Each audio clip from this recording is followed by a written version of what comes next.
Now I have broken down 11 animals this year using a variety of knives, from ultralight replaceable blade knives to full-sized fixed blade knives. And on 3 of those animals, I have used the Benchmade Raghorn. In this review, I'm gonna walk you through what this knife does well, what it doesn't do well, and whether or not I think it belongs in your kill kit. Now, when I first got into hunting, I started out with replaceable blade knives, specifically a Havalon. It seemed a no-brainer.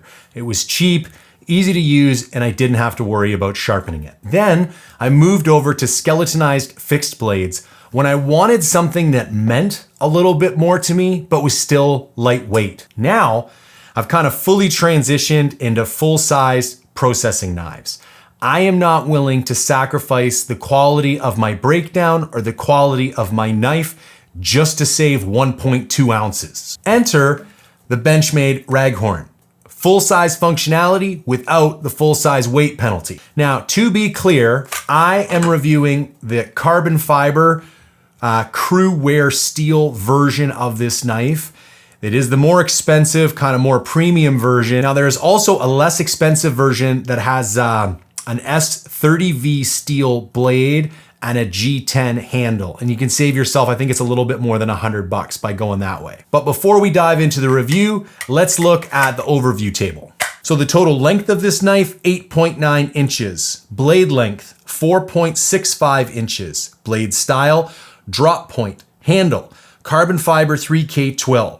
Steel, CPM-CruWear tool steel. Hardness, 63 to 65 on the Rockwell hardness scale. Total weight, 3.56 ounces for the knife, 1.6 ounces for the sheath, a total of 5.16 ounces. And the price is $420 US. So you are gonna notice that this was made out of CPM-CruWear steel.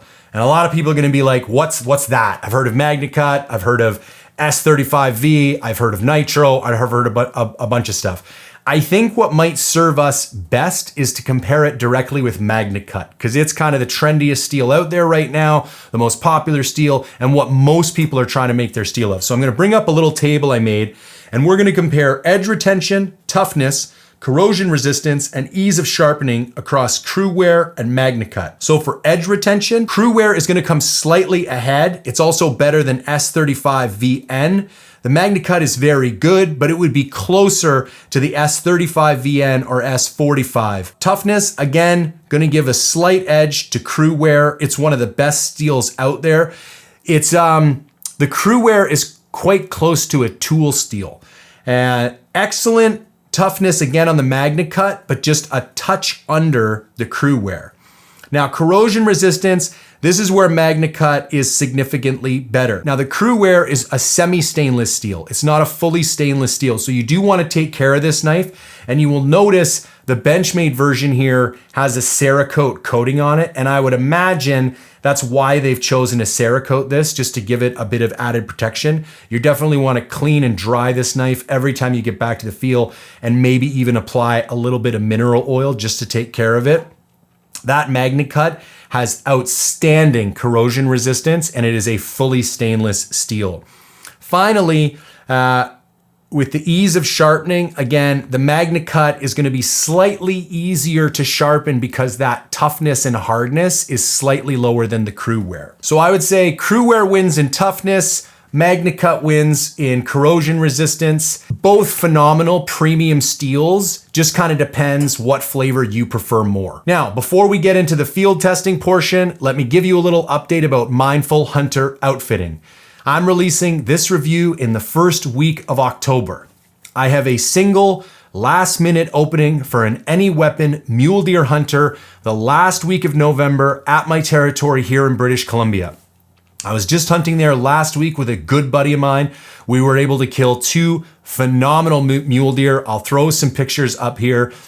The density of the deer population is doing phenomenally well this year. I couldn't be more excited to get in there with the hunters later on this month. But like I say, I have one last minute opening for the last week of November 2025.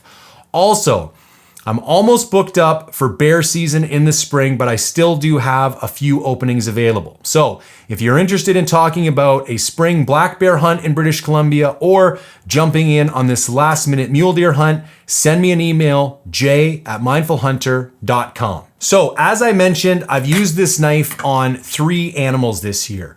2 bears and 1 deer. And with both bears, I fully caped the hides so that they could be rugged out at the taxidermist.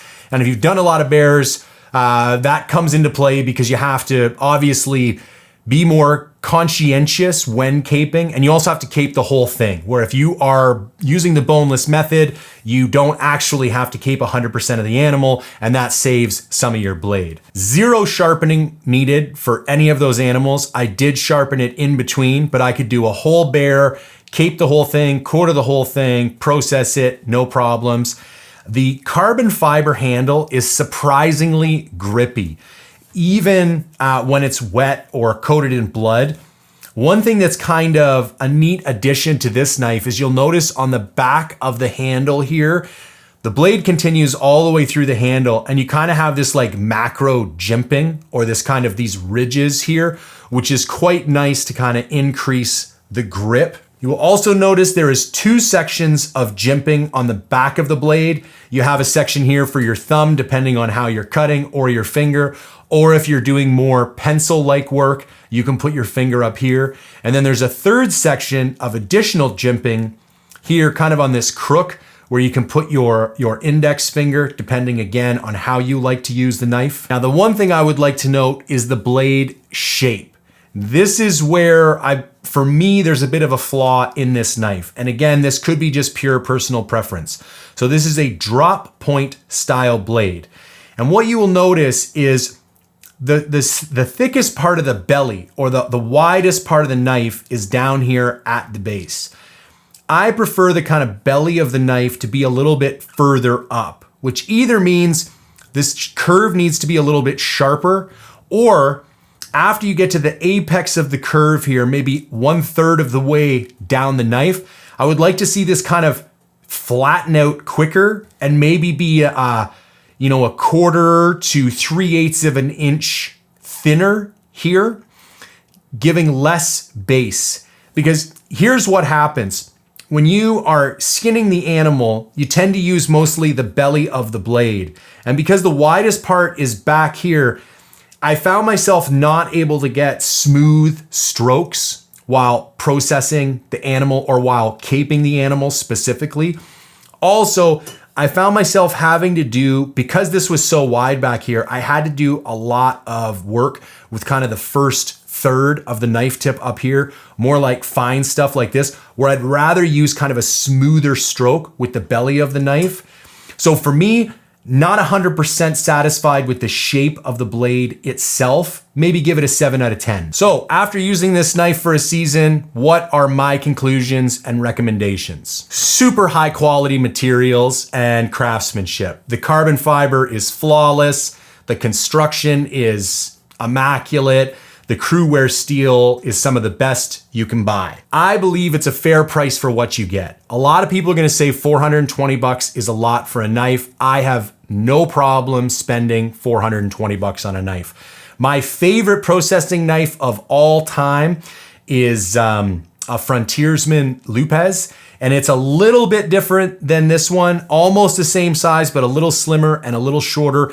It comes in at over $400 as well. So again, I think if you want quality, you gotta pay for quality. I think it's an excellent choice for large animals. While I complained about the shape of the blade on something like a bear or a deer, I could see with a bigger animal like an elk or a moose, it would be a more appropriately shaped blade. And given that it's called the Raghorn, I am going to assume they designed it for elk in particular. So this wouldn't be my first choice for an all-purpose knife, but I would like to have it in my toolkit so when you go out for bigger animals, it's an option at your disposal. Also, I should note, Benchmade has a phenomenal warranty and they have a lifetime sharpening service. So you can send this knife in anytime you want for the life of the knife, and they will put a factory edge back on it free of charge and ship it back to you. All right, folks, did you find this review helpful?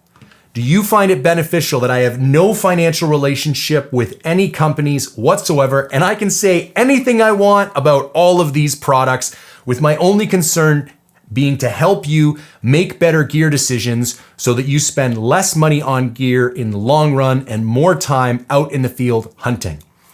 If you do find that helpful and you want to see more of these videos, I would appreciate your support. You can do that by going to mindful-reviews.com. Join my website, pick whatever subscription plan works for you. We have almost 500 members now. I do monthly giveaways for all the lifetime members. We have a thriving forum, an excellent sense of really empowering, encouraging community. I would love to see you over there and continue the conversations about this product and many other products. So if you want more reviews, I would appreciate your support. All right, folks, there you have it. My thoughts on the Benchmade Raghorn. Have you used this knife? Have you used similar knives? I'd like to hear back from you. Also, sometimes I feel like I'm at a bit of a loss with a knife review because there's not a lot of moving parts. And when they're ultra premium knives like these or the ones for frontiersmen or other manufacturers, it's like they're all so great. I almost don't know what to tell you guys. Are there categories or characteristics or variables of knives that I'm missing out on that you would like to see me look at? Are there other knives that you want to see me, review and give you? Now that I'm guiding as much as I am and breaking down 10, 15, 20 animals a year, it's an excellent opportunity to test a bunch of knives. So please, those thoughts and any other thoughts, drop them in the comments section below. I'd love to continue on the conversation down there.